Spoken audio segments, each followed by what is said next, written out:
Before punk, before metal, before distortion pedals, one song changed everything. The Kinks didn't just write a hit in 1964, they wrote a song that shaped generations of rock music to come. Welcome back to the Long Live Rock and Roll podcast. You're here with your host Laz Michaelides and my co-host on the screen opposite me, Mr. Felipe Amarin. How you doing, bro?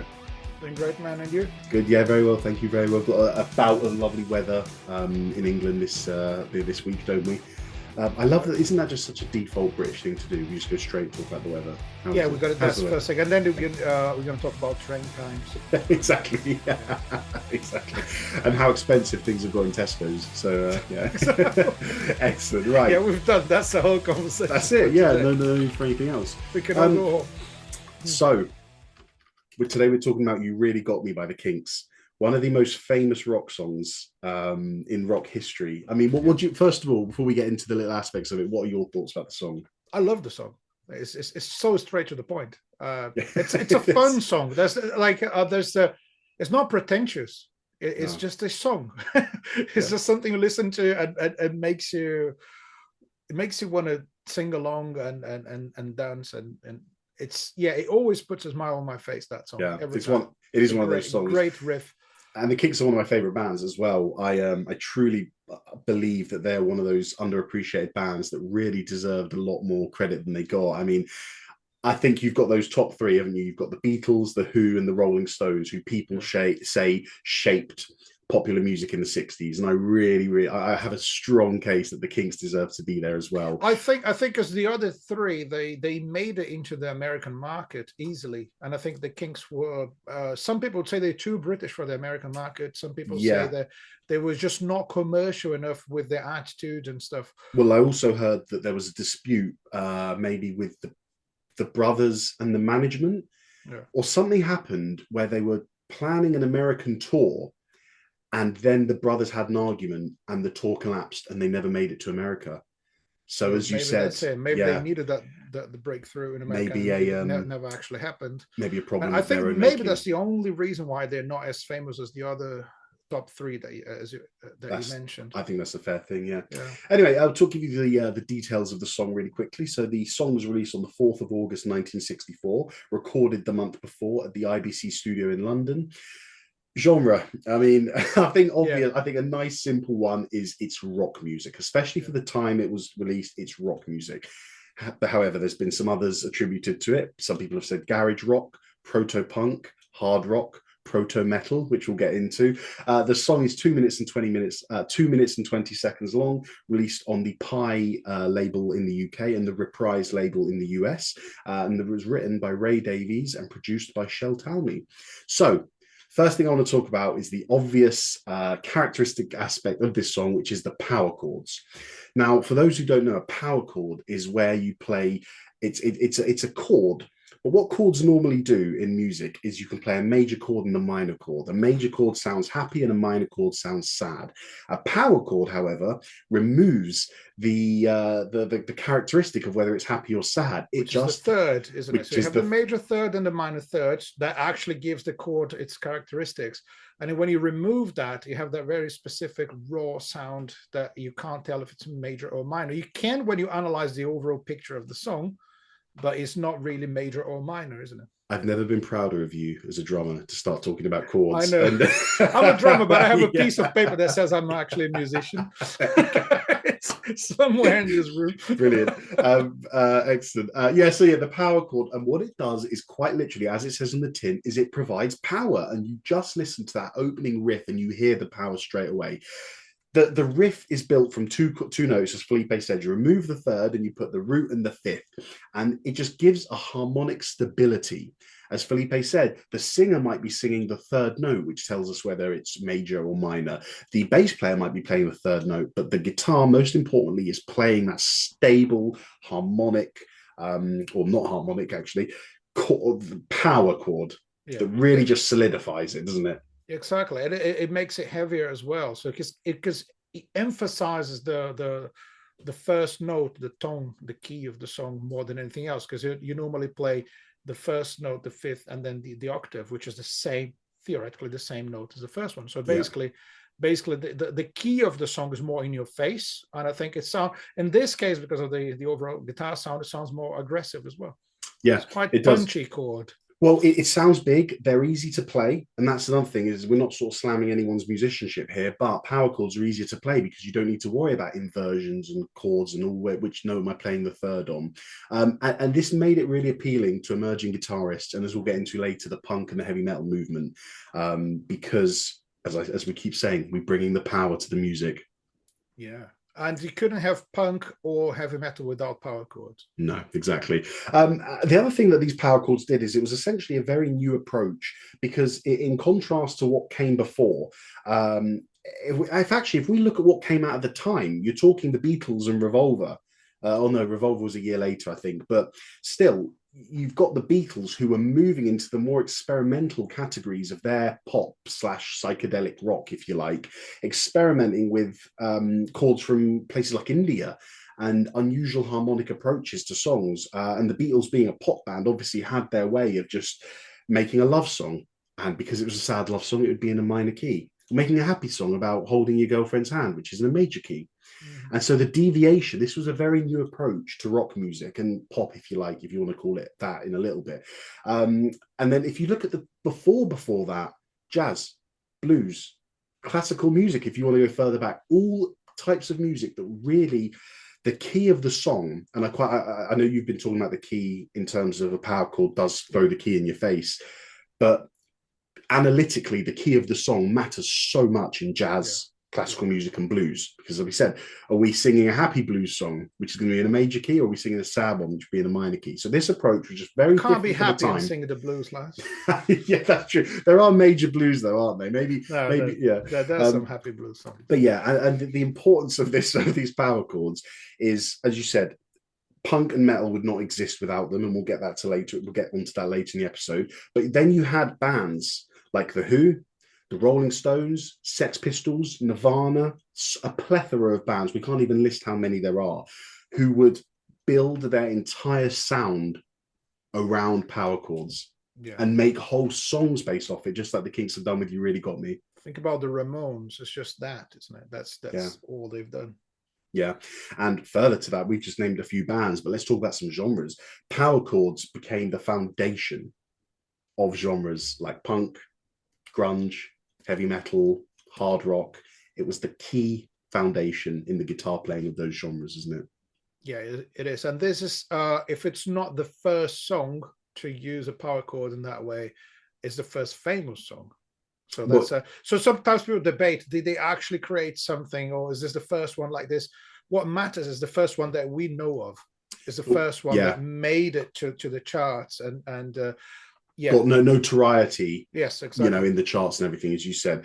Cool. Right. So let's talk about the next aspect. And another thing that the guitar is doing that makes this song so famous and unique, the distortion in You Really Got Me.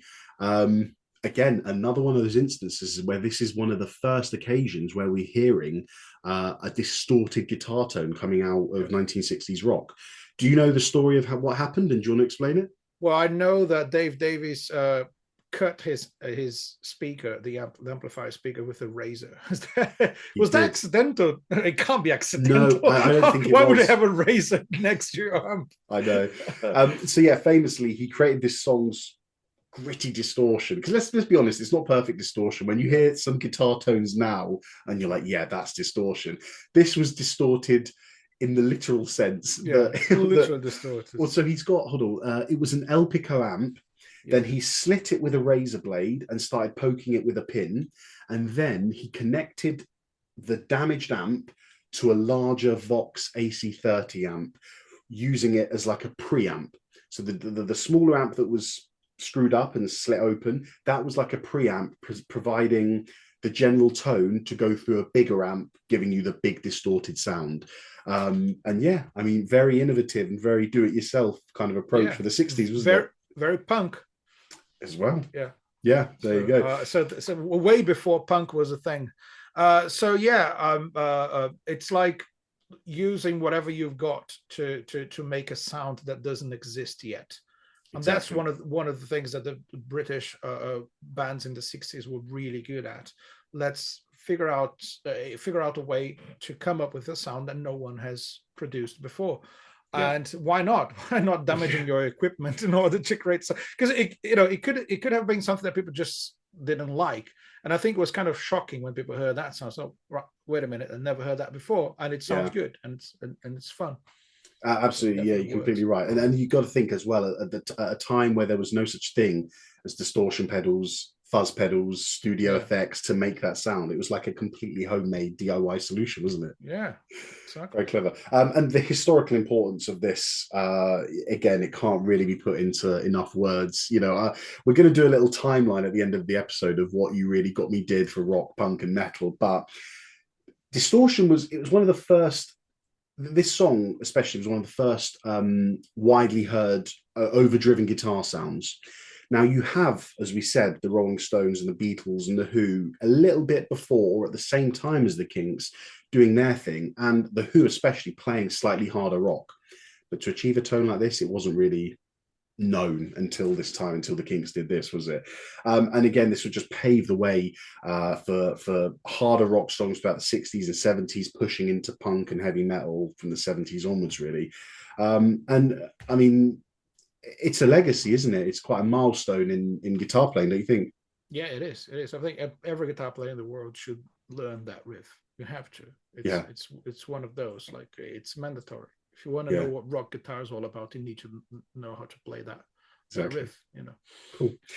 Excellent. You want to talk about some cover versions of the songs, don't you? Yeah, I do. Let's get into them. I'm deliberately adding 2 topics to this episode. Oh, do it. Okay. Laz is the organized person in this podcast, and so the top we have a plan every time, but I just sometimes manage to disrupt the whole plan. So the thing is, and I'm sat there twitching. I'm like, yeah. He's fucking around with it again.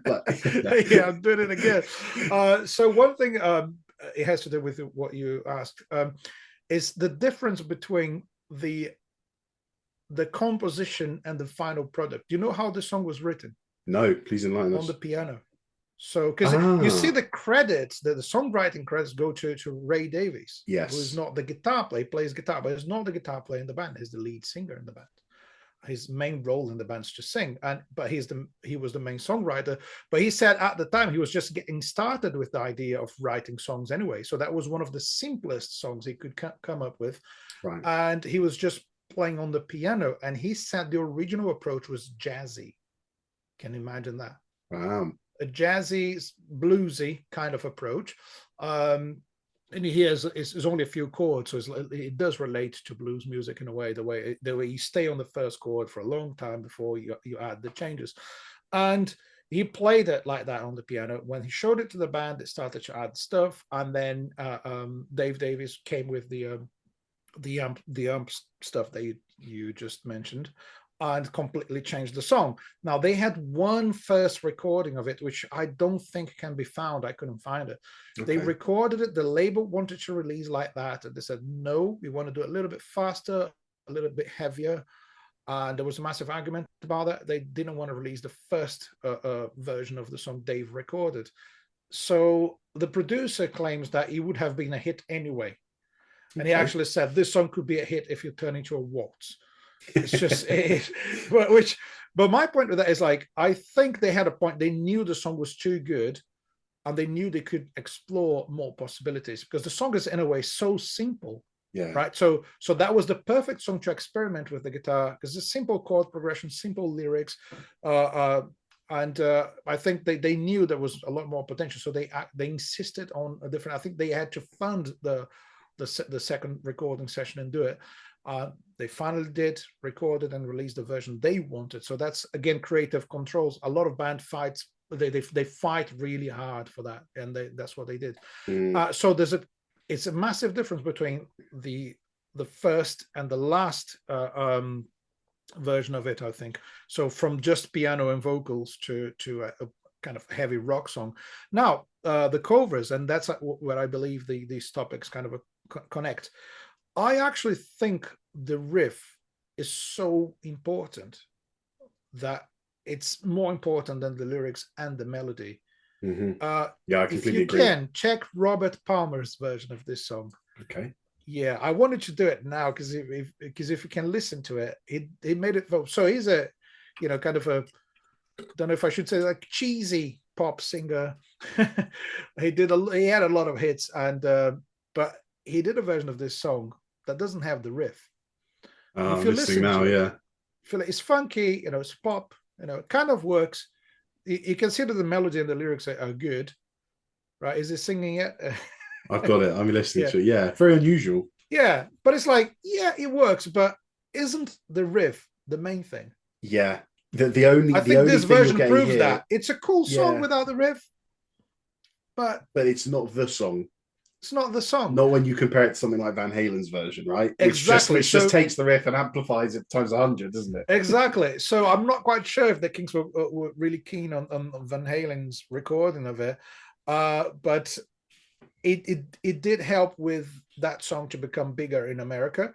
Yeah. And when you listen to Van Halen, all he did, in my opinion, was to modernize the song. I think it's produced It's a modern more guitar. Yeah, it's a modern modern, guitar tone. It's more technical. more modern technical solo as well. Exactly. Yeah. So it's got the Van Halen vibe. Everything. It's over the top. Yeah. In a good way, because they were good at that. Yeah. Van Halen was a band that could do everything over the top and still sound good. Exactly. So they brought that thing into the song, but essentially they just kept the riff as the main thing. The riff is in your face. Still, I think they even made the intro longer. I might be wrong about it. But I think well, do you know what else I noticed when I listened to the cover, the Van Halen one? It's little details like, what's the Van Halen singer called again? At the time, it was David Lee Roth. David Lee Roth. Yeah. He's American, isn't he?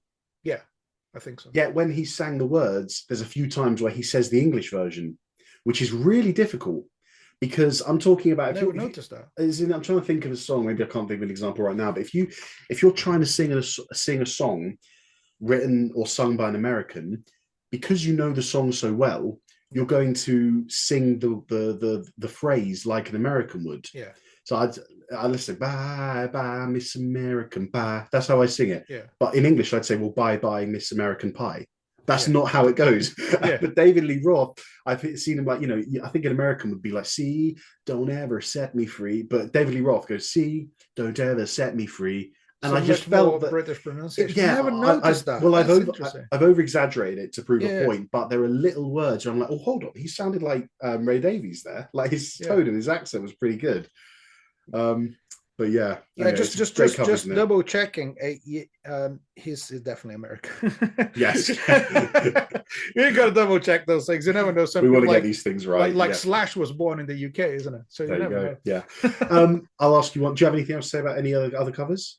No, so I think those would be the ones I picked because they're completely opposites. One is Great like point. more loyal to what the song actually is, and the other one is a completely recreation of it. And I think if you get too far from that riff, from the vibe of the original, it just doesn't sound like the song. So my point would be, even maybe disagreeing with the producer, I don't think you could turn the song into anything and would still be a hit.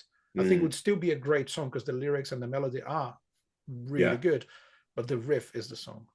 Final question for you in this section: which version do you prefer? Do you prefer the Kinks or Van Halen one? The Kinks. Yeah. How about you?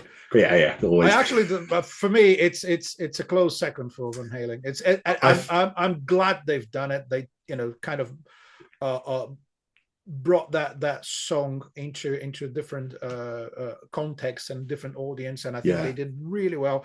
And it's amazing to see their live versions of it. But I think the original has that atmosphere of Soho in the 60s. Yeah. And that's what it is, because they recorded the first version at Regent Studios in Denmark Street. So that's that, you can feel the vibe of that. Yeah. The culture of the time. It's part of what the song is. Perfect. Cool. Well, this brings us on nicely to the next section where we're going to talk about what You Really Got Me did for punk and heavy metal. And Van Halen played a big part in that as well, obviously bringing it to a heavy metal audience. So but it's far before its time. You really got me can actually be considered one of the first ever heavy metal songs if you're talking about music, because as we said before at the start of the episode, it is just that out and out power chord thing. Heavy metal in its zenith, in its early years. Again, there's loads of arguments to disprove the point I'm about to say, but it didn't focus on what key the song is in. Naturally, you'd think heavy metal would be more in minor keys, but it wasn't really about the chord that was being played. It was about the relationship between the notes. Just look at Black Sabbath's first ever song, Black Sabbath. It's not about, oh, that's a minor chord. It's this note followed by that note sounds evil. Yeah. And that essentially laid the foundations for heavy metal. So there's a few aspects of this that I think is really important in what You Really Got Me did for punk and metal. The first thing is the attitude and the delivery. You've got Ray Davies' vocals where he's shouting it. There's a quality of emotion there. It was kind of closer to punk, wasn't it? His vocals than pop at the time. Yeah. There is obviously a melody, but it's not, you don't hear him sticking religiously to this lovely, nice pop melody. It's just kind of a bit more all over the place, isn't it? Yeah. Then you've got the minimalist, forceful performance where actually, if you think about after the first chorus, where it just holds the note and then you've got a bar of just the drum beat before it comes back in, isn't it? Yeah. Minimalist, but it creates a gap for that guitar to come back in a bar later, isn't it? Exactly. And rhythmically, it's all the same. The guitar rhythm is followed by the bass and the drums. If you listen to the bass drum, the bass guitar, they basically emulating what the guitar is doing. So whenever there's a gap on the guitar, no one is going to fill that gap. It's a gap on everything. And that's an interesting way of writing or creating an arrangement for a song, is the opposite of what the Beatles and the Stones were doing. Every time there's a gap, someone is going to play on that gap, and they kind of leaving space to each other so they can play in between the spaces. With this song, is that one kind of massive sound coming together. Everyone plays the same thing, the same rhythm with the same gaps. It's a unit. So, yeah, it's a unit, and that's one of the reasons why it sounds heavy, because there's a lot. It's multi layers of instruments playing the same rhythm, the same notes at the same time with the same spaces in between them. Yeah. So that I think that's one of the reasons why it sounds, and it makes it simpler in a way. Yeah. Well, talking of simplicity, I think this is the next section I'm going to in terms of the influence on punk, because what this song did so especially well was prove that you could write a hit in an easy way. And that's not in a sense of cutting corners. Oh, this trick helps you get a song to number one. It's just anyone can do it. And this is really significant for punk, because the do-it-yourself ethos of the song was pretty substantial and showed that you could do that. And that's what punk is based on as well. Bands just in their garage who couldn't really play instruments to fantastic virtuosic levels, but could still write good riffs. Basic structure, the directness of the song really mirrors the raw punk attitude of the time, or as in the 70s, isn't it? Yeah, for sure. Loud and unpolished. And on top of that, the simplicity made it replicable by younger bands. And that was again, like I said, that was so early into the 60s in a way, 64. So that's not like when the majority of bands were experimenting with a lot of different stuff. They were pioneers for sure. Very much so, yeah. And following on from punk, the influence this had on heavy metal was that it really did. Forget the power chords. Well, with the power chords kind of important, but forget the simplicity of the song.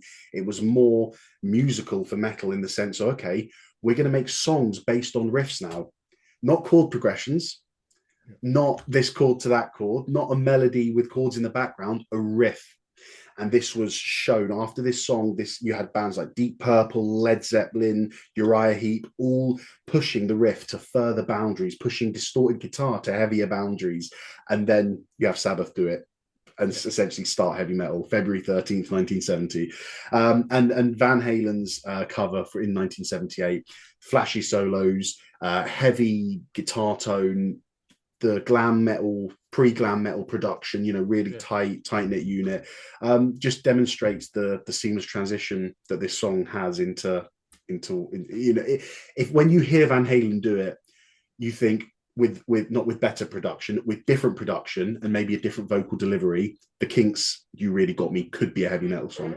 Yeah, and if they haven't done it like that, if they've decided to stick to the bluesy interpretation they did first, maybe the history of rock music wouldn't be the same. Wow, history of rock, punk, and metal. It's more than just rock, isn't it? Yeah. God, I don't want to think about it. I love metal. I bet someone would have started that sort of approach at some point, but things would be completely different. God, can you imagine? That's definitely one of the songs that shaped modern music the most, I think. It's really, really influential. Yeah, absolutely, absolutely. Oh, The Who wrote I Can't Explain based on this song. There you go. So heavy guitar intro with gaps between the riff. Yeah. So it's the same approach. Cool. Any other sections or categories you want to talk about before I do a little timeline? No. Yeah. Okay. Let's go to the timeline. So now I'm just going to do this little. I'm going to talk you through this little timeline I've written for the song, which just sort of marks what this song did. And we've just spoken about how significant it is to punk, metal, hard rock, even pop to an extent. So 1964, the Kinks release "You Really Got Me." Distorted guitar, the use of power chords, the introduction of a riff, breaking away from clean pop music and clean production, and very much so a blueprint for aggressive riff-driven rock. Then in the late 1960s, you got the rise of hard rock coming with The Who built on this loud, aggressive sound. Zeppelin developing, albeit a bit more bluesy, riff-inspired, heavy music inspired by this Kinks sound. Distortion becomes a mainstream sound now. Zeppelin are using it in all their songs. Deep Purple are using it. Uriah Heep are using it. It becomes a norm for hard rock in the late 60s. Then you got the early 1970s with the proto-metal and heavy metal's induction. Black Sabbath, Deep Purple, and Uriah Heep expanding on the riff-based music and essentially making it a bit darker and a bit heavier. You Really Got Me. The tone served as this foundation for metal guitar. And as we said, the riff and the power chord base of the riff showing that we can actually make music riff-based now, with an emphasis over riff over melody that was done first by this song. Then in the mid to the late 70s, you have punk rock's explosion with the Ramones, Sex Pistols, and the Clash all embracing these simple chord progressions, but emphasizing the gritty energy that was coming out of this song. Punk bands cite early garage rock bands like the Kinks as their main influence to, sorry, I didn't mean the Kinks were a garage rock band. I just meant like garage rock punk bands would cite the Kinks as an influence of just being a do-it-yourself, simple, easy guitarist kind of band that inspired them to do their thing. Then in 1978, you have Van Halen covering "You Really Got Me," which is a very massive moment in metal music, because you have this heavy alternative of this song that offers a much more virtuosistic guitar solo, heavier production, and it brought the song into a mainstream audience, like you said, for Americans, for metal audiences, and it almost made it turned "You Really Got Me" into kind of like a shreddy guitar song, which it wasn't at the start, because the first solo is kind of a bit improvised, a little bit bluesy here and there, but Van Halen made it into his own shred thing, and it just showed the song's flexibility and the cross-generational, wider spread appeal that the song had to audiences. Then from the 1980s all the way through to 2000s and the present day, you have metal and alternative rock's evolution, where genres like thrash, grunge, alternative rock continue emphasizing riffs over chords, over melodies, and with bands like Nirvana and Soundgarden relying on power chords and distortion. And as we said at the start, this song is just hard-coded into rock guitar's history. It's one of the first things you could learn. And why is it one of the first things you can learn? Because A, it's so important. B, it's so catchy, and C, it's so easy to do, isn't it? Yeah. And that's why, it's taught to guitar beginners as an essential riff, featured in music history books as a turning point in rock music. What a song. And you see on the piano. Yes. Great point. Yeah, so that was just a little timeline I wrote out for when you see it like that, and when you break it down. Yeah. How so all those things wouldn't be the same without this particular riff. Oh God, no! But when you listen to it now, because everything has been done after that, you listen to it. It might sound to you like another riff-based song, but it was pretty much the first one. Yeah, And who, like you said, who knows what would have happened after if this song didn't exist? How long would it have taken for someone? Can I tell you something really crazy? They were fighting for the creative control of this and wanted Yes, to do their version of it. The crazy thing is, there's actually another song they wrote. You should check this out after we've done the episode. It's very, very similar. It's called All Day and All of the Night. And it's very similar in terms of it's just got that power chord riff.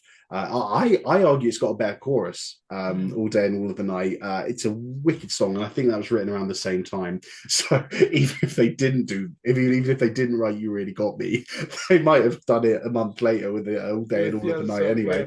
But yeah, anyway, what a song. Any final thoughts from you before we finish? The last thing I want to say is if you listen to the live versions of it, some of them are faster. I've sent you one of the links if you can put on. I'll put the link in the description. When they play it faster, it immediately turns into punk rock without changing anything else. Yeah. And you can see how that song led to everything that came after. So yeah. Isn't that a fantastic marker? Because as you said, if you play the song faster, you get punk. If you produce it differently and shred the guitar, you get a metal. If you were to put chords instead of power chords, it can be pop. It seems to be just one step away for a variety of genres. Yeah. One step away. Well put, man. And that is why the song is so essential. So if you're new to rock music and you're listening and discovering where it all came from, this is arguably one of the first songs you go and check out if you want to learn about the history, the genealogy, and the evolution of hard rock music, because this song is responsible for so much that came after it. So yeah, what a song. Excellent, cool. Well, thank you for joining us again for another episode of the Long Live Rock and Roll podcast. We hope you've had a good time. If you're listening to us on Apple, Spotify, or Amazon, make sure you scroll down, give us a review, give us 5 stars, write a sentence, because it takes 20 seconds of your time. What it does is each review we get bumped up the charts, we get seen by more people, which is obviously good for us. If you're watching on YouTube, make sure to like and subscribe to stay up to date with all our episodes, all our videos, and all of our content. Yeah, thanks for your support. Thanks for listening to us once again. Keep on rocking, everyone, and don't do anything I wouldn't do. And as usual, guys, take care and long live rock and roll.